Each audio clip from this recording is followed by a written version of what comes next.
nosotros, los que estamos hoy acá, que hay directoras, directores, inspectores, inspectoras que están formando parte del jurado, lo que hemos transitado, digamos, por esas funciones, sabemos que a la hora de poder resolver los problemas que se nos da cotidiana, sea de una conducción institucional, de la conducción de un área de supervisión, nosotros recurrimos, digamos, en primer lugar, a nuestros pares, a los equipos de trabajo con los cuales compartimos.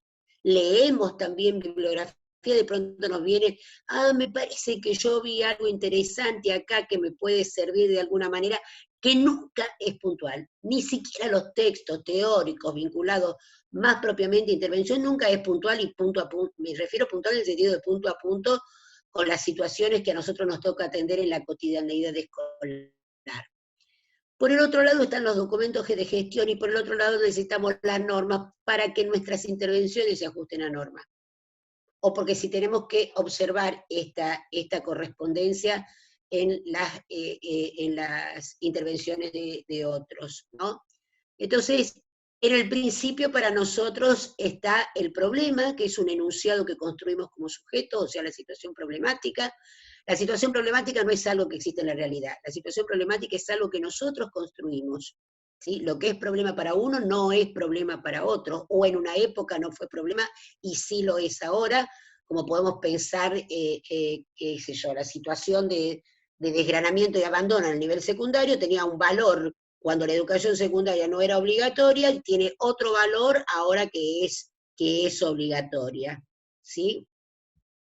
Yo le voy a pedir a Marta que todas estas inquietudes que son comprensibles respecto al procedimiento virtual, nosotros hemos diseñado una propuesta de capacitación que va a ir incluyendo cada uno de todos esos aspectos, ¿sí? Todos los procedimientos virtuales, etcétera, y todo lo demás. Y de hecho, en el próximo encuentro ustedes van a tener mayores niveles de precisión, ¿sí? Así que no se preocupen, que esto está siendo trabajado, no lo estamos trabajando solo, lo estamos trabajando con los gremios, con la situación de informática, y que la verdad, pero que me viene bien, ¿no? Porque la verdad, pensando en esto de las situaciones inéditas que nos está tocando abordar, una de las cuestiones es que nos está tocando virtualizar todas las acciones estatutarias, ¿sí? Entonces, y en el principio está la política. ¿Por qué digo que en el principio está la política? Porque una cosa es nosotros somos un gobierno que conduce un Estado que está parado en hacer todo lo que sea necesario hacer para dar cumplimiento a las acciones estatutarias, sobre todo todas las que inciden en los derechos de los trabajadores de la educación. Y esto tiene que ver con cómo nosotros nos planteamos, desde qué concepción nosotros pensamos a los docentes y nos pensamos, ¿sí? Pueden pasar a la siguiente, Giapo. Conseguimos a las directoras y a los directores, y también a los inspectores, y también a los maestros y maestras, como agentes del Estado, como intelectuales, en tanto que producimos conocimiento, y como trabajadores de la educación. O sea, desde esta triple perspectiva conceptual. Seguimos. Una primera cuestión que es oportuno, digamos, conceptualizar, es que el Estado es una construcción histórica. No siempre hubo Estado, ¿sí? El Estado es una forma de ordenamiento político que surgió en Europa a partir del siglo XIII. ¿Sí? De hecho, digamos, el imperio incaico era una forma de ordenamiento político, pero que no era la forma de ordenamiento político que implica el aparato estatal. El Estado es una construcción histórica del siglo XIII. Y que después vamos a ver así algunos ejemplos a modo de título nada más, en relación a algunos modelos de Estado. ¿Sí? La próxima. La próxima diapo, nosotros lo que vamos a poder ver es cuáles son los los elementos constitutivos del Estado, ¿sí? Y ahora tenemos elementos constitutivos del Estado: población, personas que habitan en el territorio del Estado, ¿no? Y esto,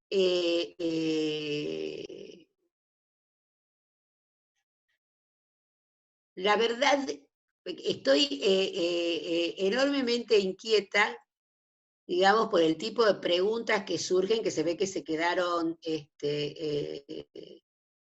impactados con el hecho del procedimiento militar, porque me están preguntando por los estados administrativos. Y probablemente tengan una confusión con, yo estoy trabajando la categoría Estado, no estoy trabajando los estados administrativos de las instituciones escolares. Cuando hablamos de estados administrativos en las instituciones escolares, estamos hablando de documentos. Estamos hablando de documentos que por supuesto que hacen al funcionamiento del aparato estatal, pero acá estoy trabajando la categoría Estado. No sé si a la persona que preguntó le quedó un poco más claro a qué me estoy refiriendo con la categoría Estado. Estoy hablando, por ejemplo, del Estado Nacional, ¿sí? Sí, pero ¿sabés qué pasa, Gabriela? Que justamente lo que estuve diciendo es que estamos trabajando ahora las categorías teóricas, las que están puestas en el temario y sobre las cuales ustedes van a tener, a partir de las cuales ustedes van a tener que considerar cuestiones también para la enunciación de las problemáticas. Digamos, este trayecto formativo tiene varios componentes, ¿no? Uno de los componentes, porque nosotros lo que hicimos fue observar que ser parte de una comisión evaluadora, ¿no?, venía de la mano a donde nadie nos había enseñado a ser parte de una comisión evaluadora. Nosotros de pronto, como directores, como secretarios, como jefes de área,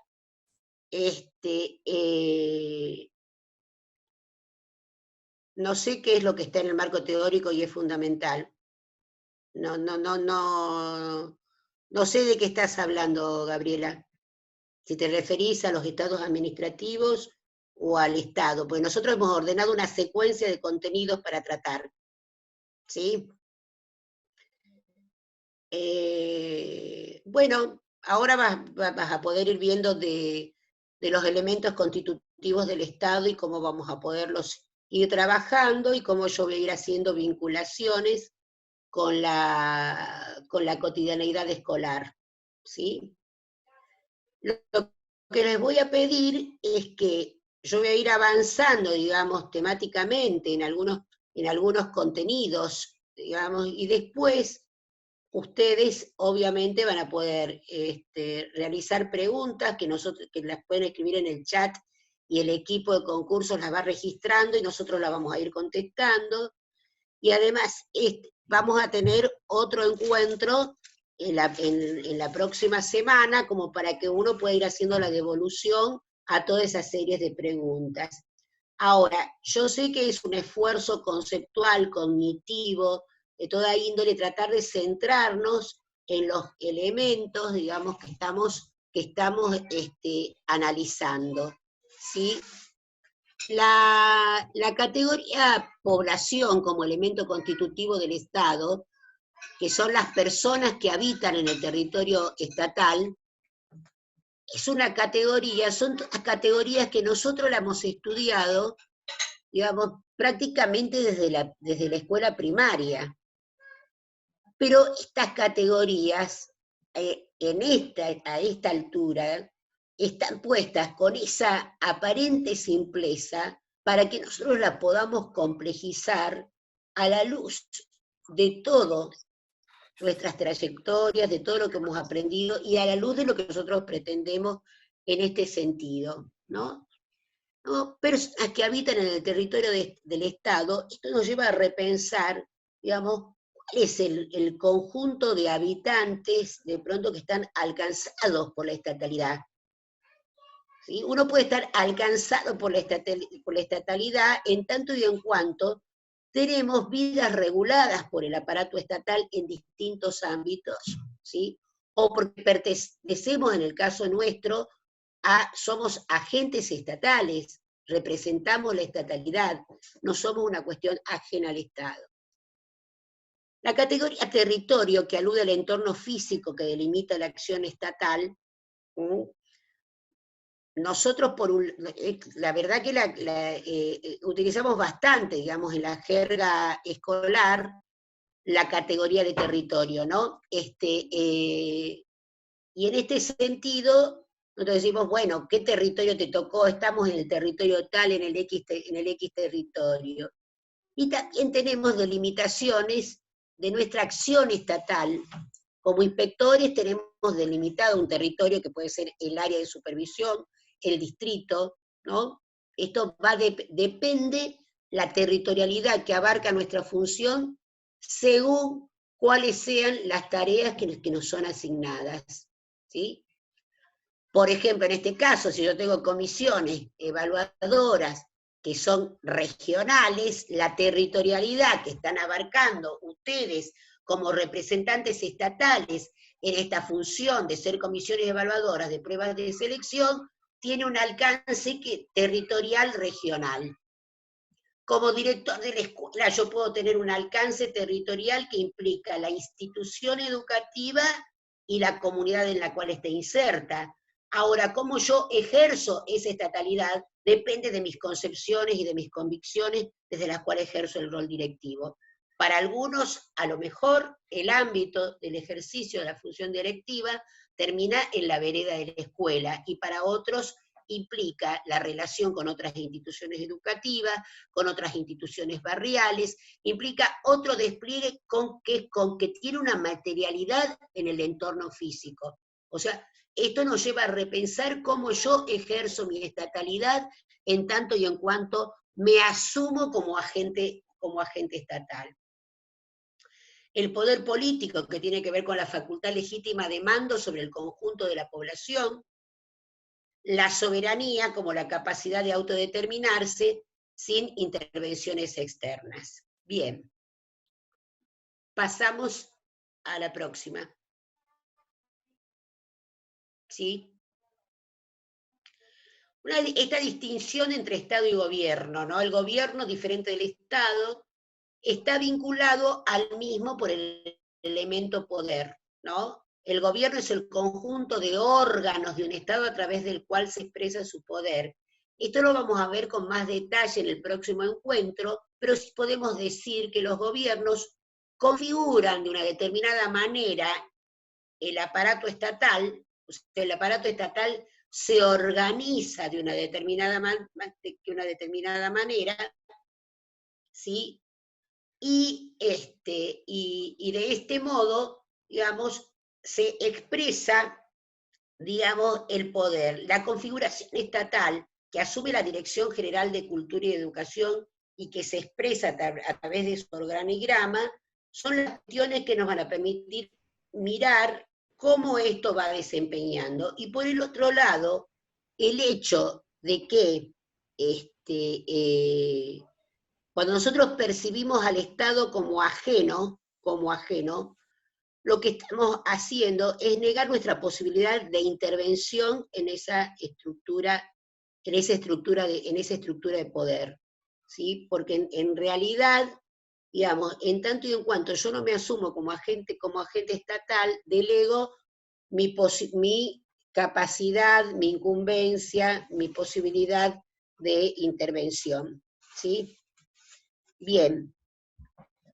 Daniel, sí, seguro, porque justamente estoy utilizando categorías simples para poderlas complejizar y asociarlas con la práctica cotidiana. Pasamos a la próxima.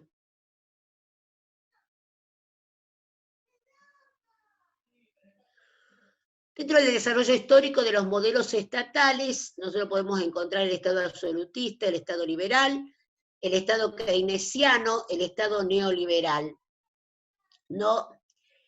Y en el entramado de estos desarrollos históricos del Estado y la producción de discursos acerca de la educación, se construyen las políticas educativas. Hay otro texto que ustedes tienen, que es el texto de Miriam Felfeber y de Nora Glus, ¿sí? Que habla a propósito de las políticas en el cambio de siglo.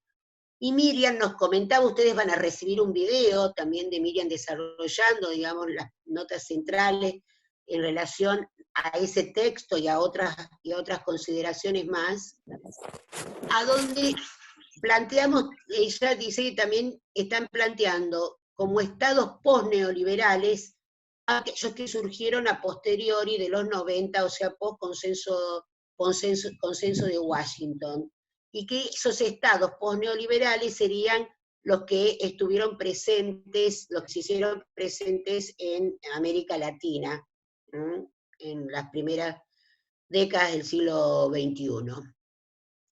Pasamos a la próxima.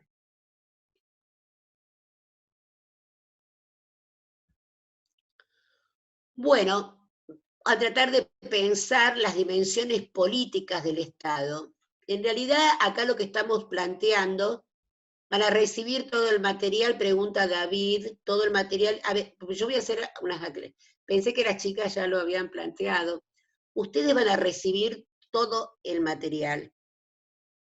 Todo. Cuando decimos todo, nosotros estamos grabando, mandamos además los Power, hemos mandado, ustedes piensen que hemos mandado ya hace rato todo el temario y la bibliografía. Y es más, y hemos organizado un trayecto de capacitación y vamos a organizar un, no sé quién habla de la EPB 67, dice si sería mucho pedir que aclaren el tipo de problemáticas y forma de realizar las pruebas. A mí me parece que yo voy a volver a retomar lo que planteó Marcela Virocho, porque la verdad que Marcela aclaró que cada eje tiene un desarrollo, y que la confección de problemáticas va a tener también un desarrollo, y que nosotros vamos trabajando para que ustedes, digamos, estén en conocimiento, se apropien y compartan cada uno de los ejes. Y vamos a empezar a trabajar, y van a trabajar con problemáticas, y vamos a trabajar en forma conjunta con los niveles y modalidades. ¿Sí? Me parece, digo, que hecha esta aclaración, porque yo vi que presentaron, Marisa y Marcela presentaron, le digo, no sé, no sé cuál es no sé quién es de la EPB 67 que está preguntando de manera reiterada estas cuestiones, y digo para Vos que se seguís va si querés y nosotros le respondemos, Cris, de todas maneras, se ve que están ansiosos, pero bueno, tranquilos, ya les explicamos desde el inicio, vamos a ir claro, me calmando imaginé, todas pero estas poco me dudas. la verdad que es el primer grupo, me sorprende que insistan tanto con lo administrativo, con esto, con aquello, con todo lo demás, cuando ustedes fueron explícitas. Por eso digo, no sé, capaz que prefieren que hablemos de eso, No, vamos a pedir que dejen las preguntas en el chat y aprovechemos, por favor, porque en realidad el sentido de este primer encuentro, tal como se los dijo Marcela y también se los había explicitado yo, es el eje 1, política y Estado, y lo que tiene como propósito y como objetivo es que puedan disfrutar de la charla que ha preparado Cristina, para a partir de los conceptos después poder ir retrabajando otras cuestiones. Son 6 encuentros sincrónicos, como les expliqué, más otros 2 después. Este es el primero, vayamos paso a paso, disfrutemos y podamos aprender juntos estas cuestiones, si ya las tenemos sabida, revisitarlas, traerlas nuevamente para lo que va a ser, lógicamente, el armado de las problemáticas y de cada una de las instancias de las pruebas de selección. Quizás algunos son nuevos, quizás otros ya vienen trabajando en este sentido.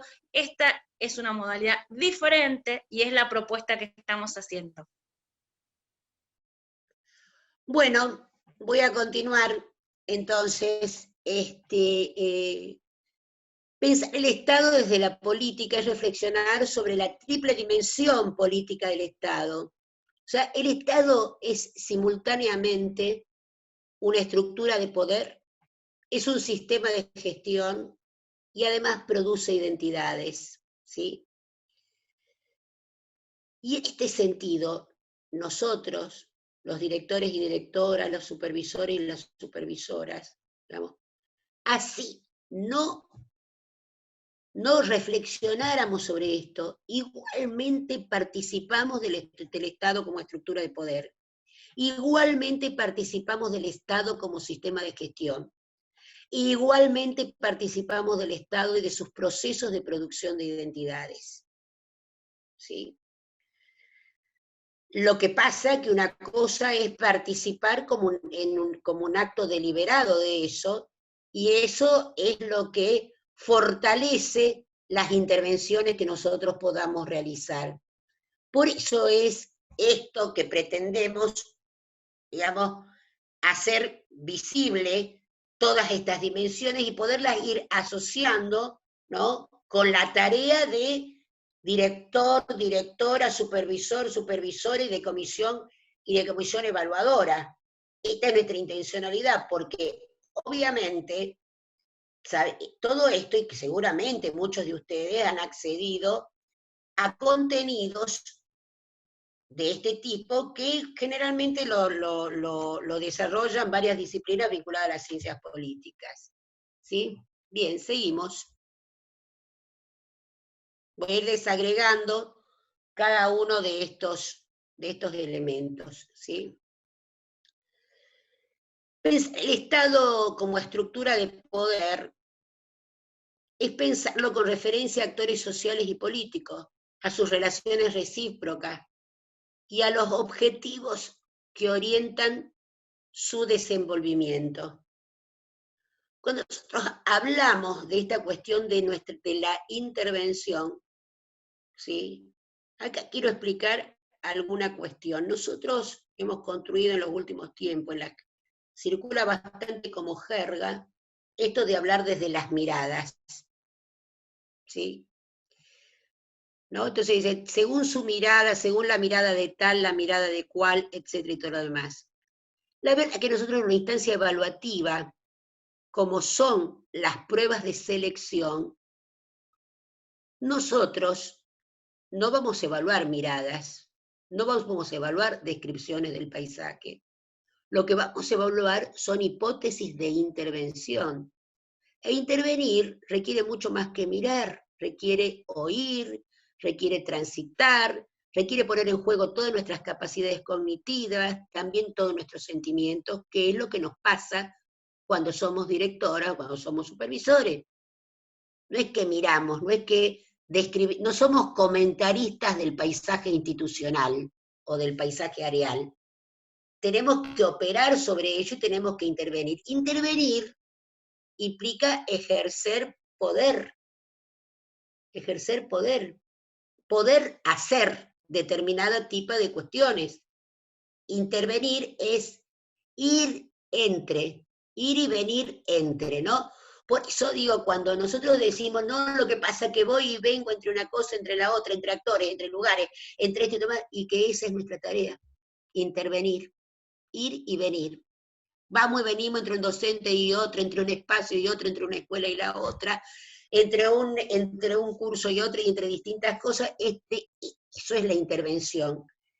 Y cuanto más democrática pretendemos que esa intervención sea, más vamos a intervenir, porque más vamos a tener que ir y venir entre varios colectivos. Fíjense una cosa, yo con otro grupo charlaba así, pensaba, y yo digo, ¿cuándo es el momento en que uno empieza a pensar como director? ¿Cuándo empieza a construir ese proyecto de poder, de querer ser director o directora de una escuela? La verdad que, charlando así con muchos colegas hace muchos años, todos decíamos que en ese momento, que en la sala de profesores o en el patio, nosotros decimos la frase famosa: si yo fuera la directora, haría esto. Ahí ya me estoy posicionando en un lugar de conducción. Ahí ya empecé a hacer mis primeras hipótesis de intervención. Ahí ya empecé a probarme a qué voy a decir ante una comisión evaluadora, porque empiezo a generar hipótesis. No me parece que haya que intervenir de tal manera y digo, si estuviera en tal lugar haría tal o cual cosa. Y eso implica tener un proyecto de poder hacer, implica pensarme desde otra perspectiva. Sigamos.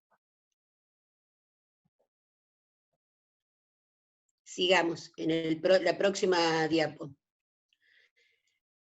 La legitimidad del poder del Estado. Acá yo he marcado particularmente en negrita, esto que dice la legitimidad se expresa de manera concreta en la vida diaria, y particularmente en negrita esto que dice que el funcionamiento de la escuela, el hospital o el destacamento policial del barrio suelen ser más importantes en este sentido que la política educativa, de salud o de seguridad del Estado. Y para mí acá está la centralidad de por qué es muy importante nuestra tarea como conductores de instituciones educativas o como conductores de áreas de supervisión. La verdad que la ciudadanía, el conjunto de los ciudadanos, no evalúan a las políticas educativas como programa.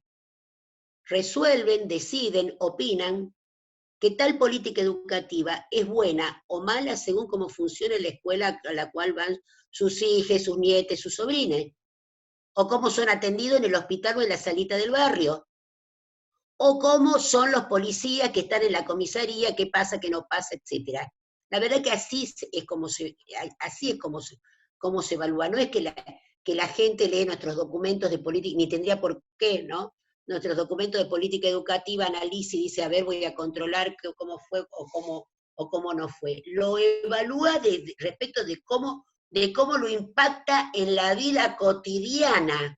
Por eso es esto de que la legitimidad se expresa de manera concreta en la vida diaria, ¿sí? Y esto no es una cuestión menor para nosotros. Pasamos a la próxima.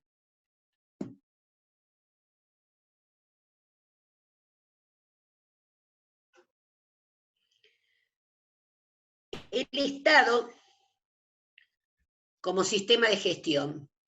Dice, las capacidades de gestión estatal tienen como referencia y horizonte los objetivos de la acción política. Y estos siempre expresan, de alguna manera, los intereses, metas, aspiraciones, afinidades o antagonismos del conjunto social, y de la jerarquización recíproca de sus principales actores, es decir, de su estructura de poder. Me interesa trabajar dos cuestiones que aparecen acá.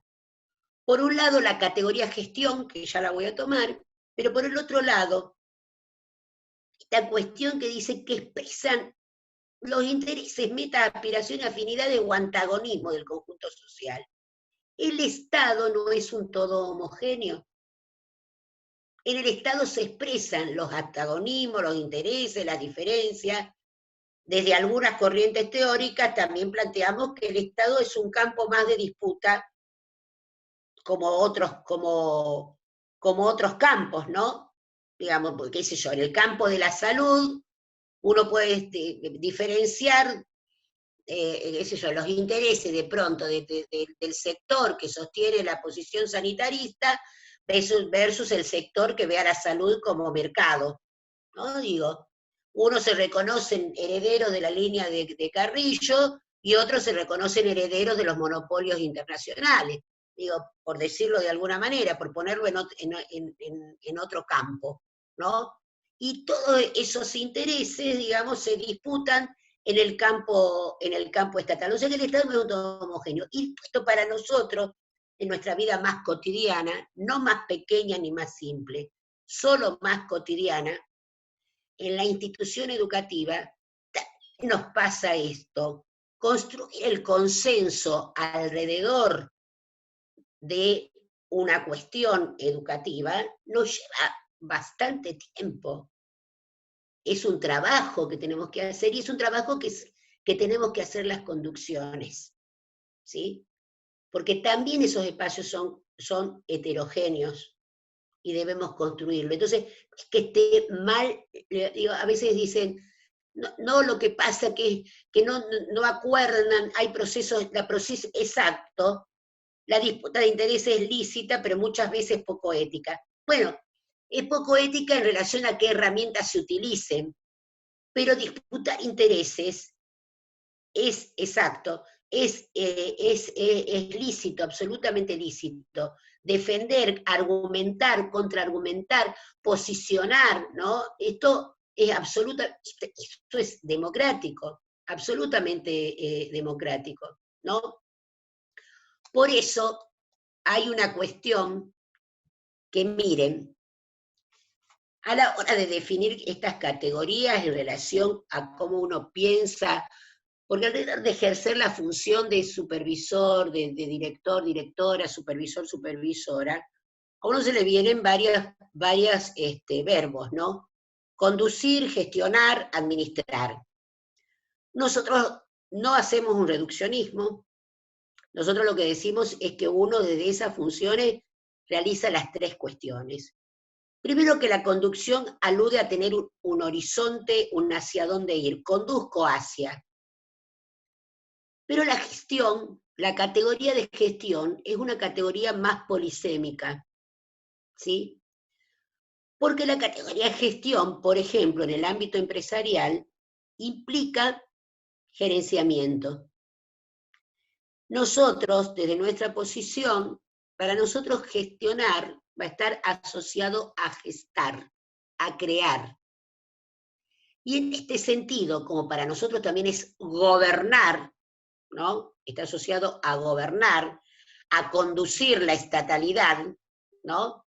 Si yo digo que gobernar es conducir el aparato estatal, y yo reconozco que las instituciones educativas forman parte del aparato del Estado, y yo soy un agente del Estado, por lo tanto me ocupo de la gobernabilidad de una parte del aparato estatal. Y en ese sentido, gestionar es gobernar, y si yo lo asocio a gestar, a crear, no a gerenciar, a crear, esto estaría asociado con cómo creamos condiciones desde la conducción de nuestras instituciones educativas para la construcción de lo común. Esto no es un tema menor, porque en la escuela no es que se encuentran comunes, se encuentran diversos. Y con esos diversos que entran a la escuela, no importa que no estoy hablando solo de los estudiantes, estoy hablando de los estudiantes, de los docentes, de los auxiliares, de los directivos, de las familias, con todos esos tenemos que construir lo común. Lo común no es preexistente. Tener objetivos comunes es un proceso de construcción. No se nos viene dado y es bastante trabajoso. De hecho, fíjense ustedes, nosotros acá también pretendemos construir lo común.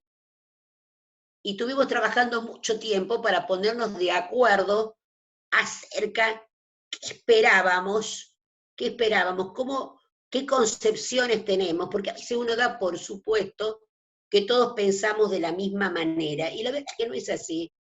Es así, aún en los matices, en las cuestiones, etcétera. Entonces, nos llevó mucho tiempo esto de tratar de pensar, digamos, cuáles eran los puntos comunes respecto de la función directiva, de la función supervisiva, de la función del secretario, de la función del jefe de área. Y en función de eso poder pensar temarios, bibliografías, etcétera. En función de eso analizar cuáles son los elementos comunes que deberíamos trabajar con las comisiones evaluadoras, ¿sí? Y cuáles son los elementos específicos. Y esa fue nuestra tarea. Por otro lado, cuando hablamos de la escuela como representación de la estatalidad, no estamos hablando solamente de las escuelas de gestión estatal, estamos hablando de las escuelas de gestión estatal y de las escuelas de gestión privada, porque el Estado regula, por ejemplo, las políticas curriculares para ambas gestiones, las políticas de evaluación para ambas gestiones. Entonces, digamos, la estatalidad, cuando uno analiza las prácticas cotidianas de los sujetos, más allá de los ámbitos en que esto ocurra, nosotros tenemos una vida cotidiana impactada, digamos, por las regulaciones estatales que de pronto asisten en términos del ejercicio de nuestros derechos. Otra cuestión que a mí me interesa pensar, pero pasemos a la próxima diapo. El Estado como productor de identidades. El Estado nombra a su población y al nombrarla la constituye en sujeto portador de derechos, de responsabilidades y obligaciones. No es lo mismo nombrar a la población como pueblo, como vecinos, como gente, como ciudadanos, ¿no? O a las instituciones de tal o cual manera. Yo hoy, todos los días trato, imagínense que este es, creo que el sexto encuentro que vamos teniendo, quinto, voy repensando de cómo darle nuevas vueltas de tuerca, nuevos ejemplos, etcétera, y todo lo demás. Y seguramente muchos de acá, que los que están acá presentes, al menos yo me acuerdo, fui docente y directora luego, hubo un momento donde nosotros estatalmente calificamos a unas escuelas como escuelas de alto riesgo, ¿no? Toda una definición, ¿no? Decir escuelas de alto riesgo, hasta que después empezamos a pensar que eso era discriminador, decir que las escuelas eran de alto riesgo, porque una cosa es decir que una escuela está en situación de riesgo y otra cosa es decir que es una escuela de alto riesgo, ¿no? Digo, también nosotros a veces hacemos reducción y decimos, no, esa es una población alto NBI, y es fuerte, ¿no? Decir, ¿cómo? Alto NBI, necesidades básicas insatisfechas, ¿no? O los vulnerables, o los marginales, o etcétera. Son maneras de nombrar que van haciendo proceso de identidades, ¿sí? Y yo voy a decir una cosa, por ejemplo, hablando de nosotros, comisiones evaluadoras, etcétera, y todo lo demás, y cuando terminan las pruebas se ofrecen las instituciones, ¿no? Y dice, mirá, le tocó la del fondo. Y no necesitamos decir más nada, porque con eso, todo lo que habitamos ese espacio, ese territorio, sabemos de qué estamos hablando. También las instituciones son etiquetadas, no solo los estudiantes, sino las instituciones. Y nosotros formamos parte de ese proceso de producción de identidades. Ahora bien, se trata porque no se trata de que siempre vamos a estar produciendo identidades. El tema es cuáles son las identidades que nosotros resolvemos, qué aspectos identitarios de las instituciones nosotros resolvemos fortalecer.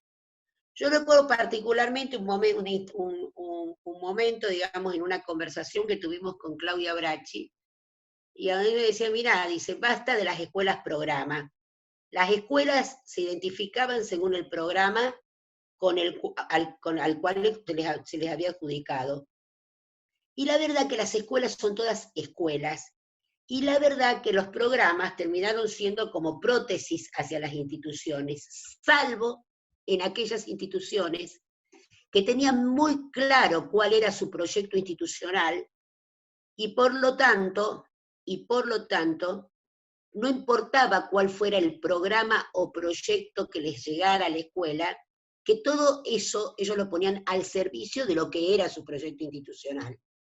Lo podían resignificar, lo podían reconducir. Esto no es una cuestión menor. Y acá viene el tema, digamos, de cómo posicionamos. A ver, voy a mirar la hora. Bien, tenemos unos minutos. En relación al proyecto institucional, ¿no? En primer lugar, siempre digo, de pronto, cuando yo era inspectora y llegaba a una escuela y por ahí decía, bueno, ¿cómo estamos con el proyecto institucional? Y mi pregunta era absolutamente deliberada, ¿cómo estamos? E inmediatamente surgían escenas de la directora diciéndole a la secretaria, anda a buscarlo, traelo, no sé si está en tal armario, no sé qué cuánto. El proyecto institucional como cosa, ¿no? Una cosa, un objeto, un conjunto de escritos, ¿sí? La verdad es que el proyecto institucional no es eso. Porque el proyecto institucional no es un problema de redacción, es un problema de acción. El proyecto institucional es lo que ocurre y lo que no ocurre, es lo que se dice y lo que no se dice. El papel escrito es un registro documental de ciertos acuerdos, pero el proyecto institucional es lo que pasa y es lo que fue esa institución y es en cómo se está proyectando, ¿sí? No es el papel escrito. El papel escrito es algo más que me permite hacer ciertas sistematizaciones respecto de las acciones reales, entre las planificadas y las reales que los sujetos están pudiendo desarrollar, ¿sí? Y también desde este lugar, una de las cuestiones que tiene que ver también con el ejercicio de la conducción, muchas veces decimos, ¿no? Que uno conduce mejor si es objetivo, ¿no? Si es objetivo. La verdad que yo tengo bastantes dudas sobre la categoría objetividad, porque depende a qué le llamemos objetivo, porque todos actuamos desde algún posicionamiento subjetivo, por eso siempre se habla de la construcción intersubjetiva, digamos, diálogo con otro, vemos desde dónde, yo desde dónde, y tratamos de producir síntesis, por decirlo de una manera sencilla. La verdad es que mirando el reglamento general de instituciones educativas, a quien siempre lo recomiendo revisitarlo a la luz de los diferentes aportes teóricos que uno va teniendo, construyendo, dice, para todos los cargos que tenemos la responsabilidad de la promoción de los derechos, ¿no? Y la verdad es que la contraparte de promover derechos es la justicia. Por lo tanto, no se trata de ser objetivos, sino se trata de ser justos. Nosotros promovemos el derecho a la educación en la medida que seamos justos. Por lo tanto, a ustedes como integrantes de las comisiones evaluadoras, la objetividad es en cambio, ser justos, porque reconocemos, todos estamos de acuerdo que es enormemente difícil poder pensar, ¿no? Esta cuestión de cómo evaluamos 20 minutos, un coloquio, etcétera, y por supuesto que nosotros lo estamos pensando seriamente, ¿no? Entonces, por eso pensar esto de la entrevista, ser capaz de poder avisorar los supuestos que puede haber, a lo mejor capaz debajo de un enunciado que quizás no esté muy bien construido, producto de los nervios, pero que cuando uno afina el oído, no la mirada, el oído, y lo pone a jugar con lo que uno conoce de los sujetos, uno lo pone a jugar con la propia trayectoria de uno, puede avisorar que a lo mejor uno puede hacer alguna pregunta que dispare otras cuestiones al momento de la entrevista. Por eso decimos, hay que tratar de ser un poco más justos y no más objetivos, ¿sí?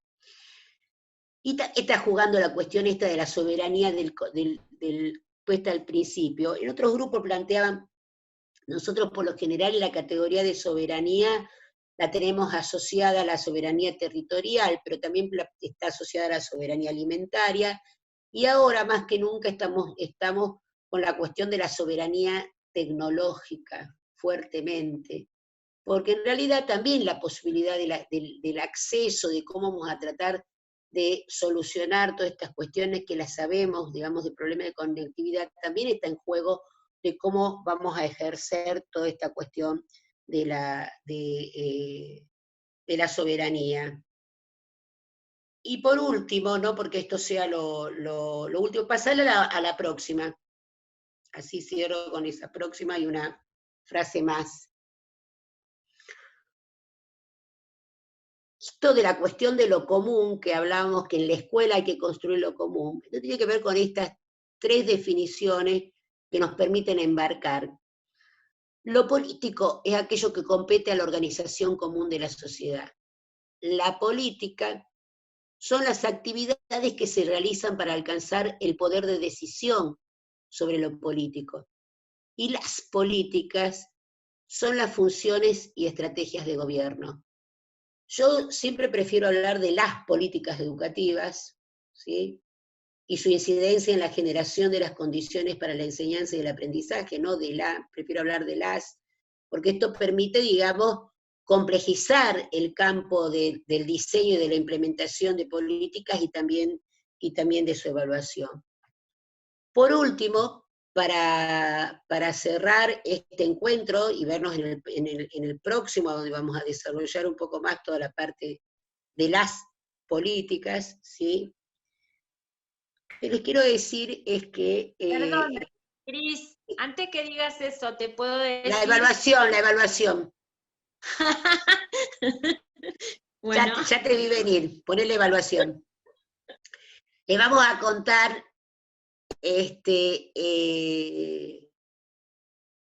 cuál va a ser la evaluación que hemos pensado para este eje.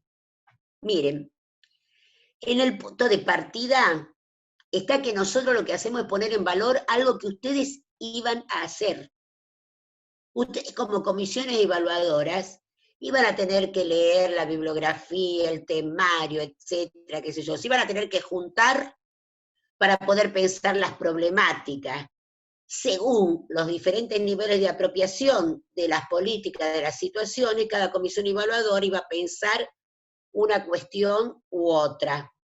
Entre las cuestiones importantes es que si yo pretendo que los sujetos hagan una propuesta de intervención situada, la verdad que también incide que yo piense las problemáticas también desde una perspectiva situada. Entonces, es una de las cuestiones que debería ser pueden ajustar, no la veo bien a la consigna. Está como borrosa la consigna en la pantalla. Se está viendo mal, sino que comparta algún otro que la tenga, porque quizás hay algún problema de conexión, chicos. Sí.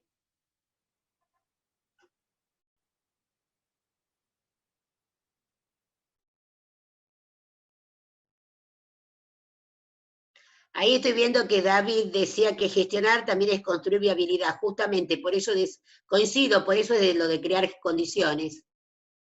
Construir viabilidad es generar condiciones, ¿no? Y ¿están tratando de ponerla a la evaluación?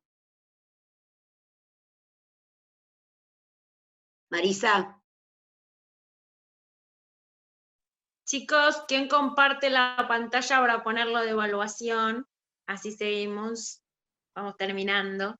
Ahí va a probar otra vez María Yo el otro día, mientras la van poniendo, el otro día decía una reflexión histórica a propósito de esto de crear condiciones, ¿no? O sea que los patriotas de 1816 en el Acta de la Independencia no éramos independientes. Se mandaron un acta, digamos, de declaración de la independencia, y después siguieron las luchas, las disputas, etcétera, y pasaron hasta que llegamos a la batalla de Ayacucho, que fue la batalla final en 1824, digamos, bueno, pasaron unos cuantos años del 1816. Entonces era gente que sabía que un acta era generadora de condiciones, pero no de generadora de condiciones ipso facto, sino generadora de condiciones para poder profundizar, digamos, los caminos que llevaran a constituirnos como una nación soberana. Se dio un ratito, ahí estamos. Bien. La evaluación es la elaboración de un informe descriptivo, máximo 5 páginas, por cada comisión evaluadora, o sea, los 6 de la comisión evaluadora tienen que presentar este trabajo, pero que es un trabajo para ustedes, ¿no? de la tarea de equipo de conducción a nivel distrital consignando datos cuantitativos disponibles a nivel distrital, de qué todos somos parte, ¿no? Porque esa es la gran pregunta del eje 1, ¿de qué todos somos parte? ¿Somos parte de un Estado? ¿Somos parte, además, estamos implicados en un determinado tipo de política educativa? ¿Estamos implicados, además, somos parte de un nivel y de una modalidad? ¿Somos parte de instituciones? Pero a veces uno pregunta muchas veces, ay, ¿y cuántas escuelas primarias hay en tu distrito? No sé. ¿No? No sé a qué conjunto me voy a integrar, ¿no? Y yo creo que hay algunos datos de esa parte, de ese todo, que la verdad que uno tiene que poderlo tener en 2 hojitas, 3 hojitas, etcétera, ¿no? Y lo mismo pasa con los proyectos de trabajo en los cuales nosotros vamos a hacer, ustedes van a hacer lo que van a seleccionar a los equipos de conducción en una región, de los distintos distritos, etcétera, y todo lo demás.